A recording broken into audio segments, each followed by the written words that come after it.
কোরআনুল কারীমের মধ্যে আছে, আল্লাহ তাআলা বলেন, বান্দা বলবে আল্লাহ আমার মউত দিয়া দেন, আমি পারতেছি না, আমি এমন আযাব সইতে পারি না। আল্লাহ বলবে, বান্দা তুমি জানো না, লা ইউকদা আলাইহিম ফায়ামুতু, এখানে তো মৃত্যুর কোনো ফয়সালা নাই। বান্দা বলবে আল্লাহ তাইলে আমার আযাবটা একটু হালকা করে দেন, আমারে মাসে একদিন বিরতি দেন, আমারে 24 ঘন্টার মধ্যে 10টা মিনিট একটু জিরাইতে দেন, আমি যে আর পারছি না এই আগুনে। আল্লাহ বলেন, না বান্দা, ওয়ালা ইউখাফফাফু মিন আযাবিহা, না বান্দা, 1 সেকেন্ডের জন্য এই আযাব হালকা করা হবে না। জাহান্নামী বলবে আল্লাহ তাইলে আমারে দুনিয়া দেন, আমার কুদ্দু যাইতে দেন আমার দুনিয়ায়, আমি এবারে গেলে নেক আমল করব। আল্লাহ বলবেন, না বান্দা, না না, ফেরত যাওয়া যাবে না, ফেরত যাওয়া যাবে না।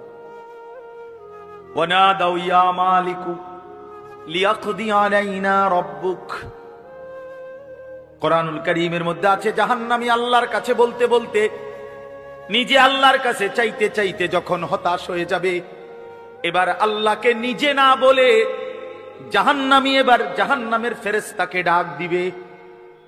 জাহান্নামের ফেরেশতার যিনি প্রধান ফেরেশতা, ওনার নাম হচ্ছে মালিক।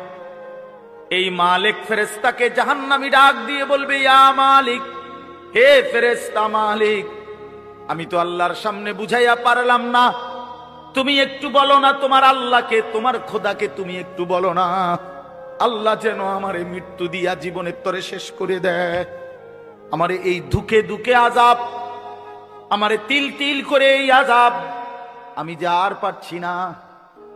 ক্বালা ইন্নাকুম মাকিসুন ওয়া নাদাউ ইয়া মালিকু লিয়াকদি আলাইনা রাব্বুক, ফেরেশতাকে বলবে আল্লাহকে বলো না আমারে শেষ করে দিতে। ফেরেশতা বলবে, না বন্ধু, এই আযাবের মধ্যেই তোমাকে অনন্তকাল অপেক্ষা করতে হবে। এজন্য দোস্ত আমার, বন্ধু আমার, বৃষ্টি পড়ছে, কষ্ট হচ্ছে, এরপরেও আমরা মনে করাই দিলাম। একটা সাংঘাতিক আয়াত আছে এরপরে, ভয়ঙ্কর আয়াত, আম আবরামু আমরান ফাইন্না মুবরিমুন। যুবক ভাই শোনো, বিশ্বাস করো ভাইয়া, আল্লাহ বলছে, নাফরমান, তোরে কেমনে শাস্তি দেবো আমি ঠিক করে রাখছি, তুই বাঁচবি কেমনে তুই ঠিক কর। বুঝেন নাই? তোরে আমি শাস্তি দেব কেমনে, আমি আল্লাহ ঠিক করে ফেলেছি।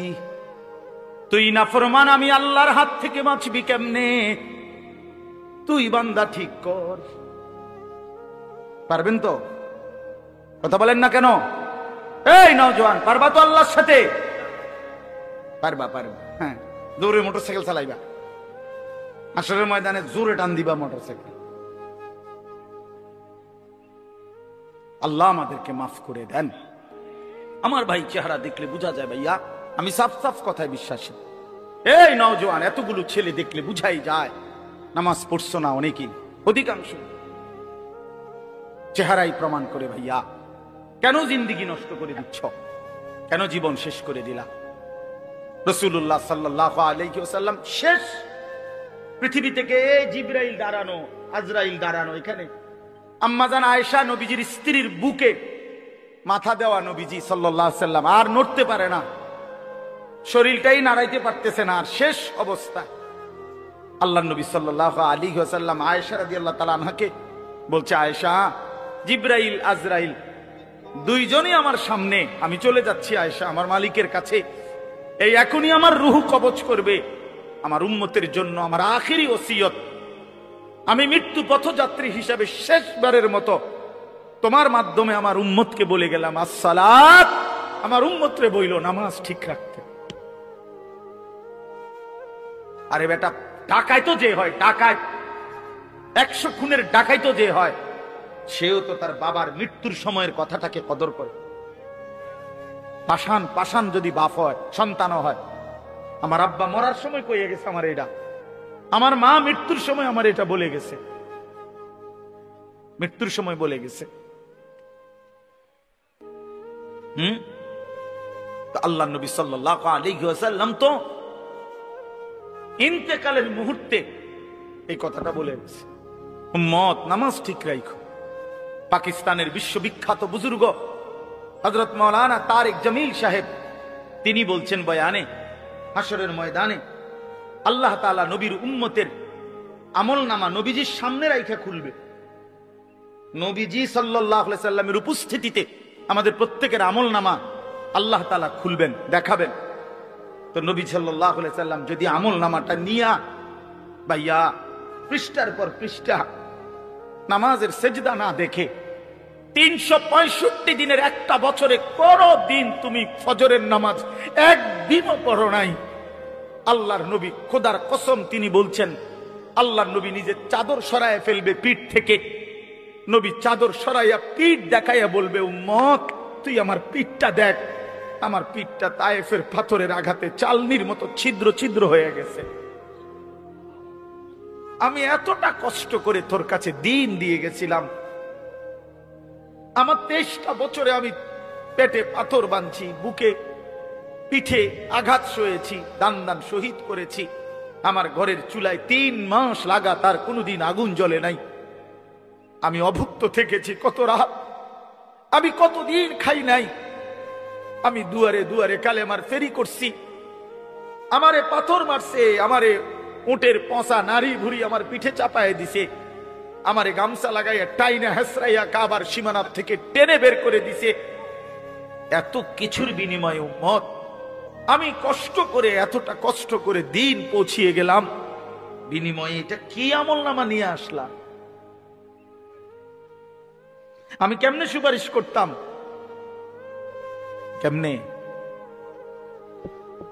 হ্যাঁ, তুমি তো উম্মত আমার বড় মাথাটা, আমার শ্রেষ্ঠ মাথাটা তো ছোট করে দিলা। আখিরি নবীর উম্মত, শ্রেষ্ঠ নবীর উম্মত এত বড় নাফরমান কেমনে হয়? যদি অন্যরা জিগা, কথা বোঝেন নাই আমার? হ্যাঁ, কি হবে তখন? আল্লাহ তাআলা বলেন, অতএব বন্ধু হাসরের ময়দানের আযাব আসবেই আসবে। আপনি বলে দেন ফাসবির সাবরান জামিলা, আর আপনি বন্ধু ভদ্রচিত ভাবে ধৈর্য ধরেন, আযাব আসবেই 50,000 বছরের লম্বা হাসরের মাঠে। আর আপনি সবর করেন, যে আপনাকে যাই বলে প্রত্যাখ্যান করে, পাত্তা যদি নাও দেয়, আপনি বলতে থাকেন, সবর করতে থাকেন। ইন্নাহুম ইয়ারাউনাহু বাঈদা, আল্লাহ বলেন আমার নাফরমান বান্দারা মনে করে আমার আযাব অনেক দূরে, ওয়া নারাহু কারীবা, আমি আল্লাহ তো দেখছি একদম কাছে। তুমি ভেবেছো বান্দা অনেক দূরে, আল্লাহ বলেন না বান্দা আমি দেখছি কাছে, আমি দেখতেছি কাছে, আমি দেখতেছি কাছে। হাসরের ময়দানের একদিনের সামনে 60 বছর কয় পার্সেন্ট? কথা বলেন না। 50,000 বছরের কয় পার্সেন্ট 60 বছর? কোন পাত্তা আছে কোন? তাইলে আল্লাহ বলেন তুমি মনে করছো আর আযাব দূরে, আমি দেখি কাছে, আমি দেখি কাছে। 60 বছর কিছুই না, 70 বছর কিছুই না, 50 বছর কিছুই না। কবরের এক রাতের সামনে, কবরের এক রাতে, হাসরের ময়দানের 1 মিনিটে 60 বছর ভুলাই দিবে। কোরআন শরীফে আছে, বিশ্বাস করেন, হাসরের ময়দানে আল্লাহ বান্দাকে জিজ্ঞেস করবে, নাফরমান বান্দা কয়দিন আছিলা দুনিয়া? তো সে বলবে লাবিসনা ইয়াওমান আও বা'দা ইয়াওমিন, আল্লাহ সম্ভবত একদিন অথবা তার চাইতে কম ছিল। তার 60 বছরকে তার কাছে মনে হবে 24 ঘন্টা, 12 ঘন্টা, 18 ঘন্টা। এই জন্য দয়া করে আল্লাহ তাআলা বলেন ইয়াউমা তাকুনুস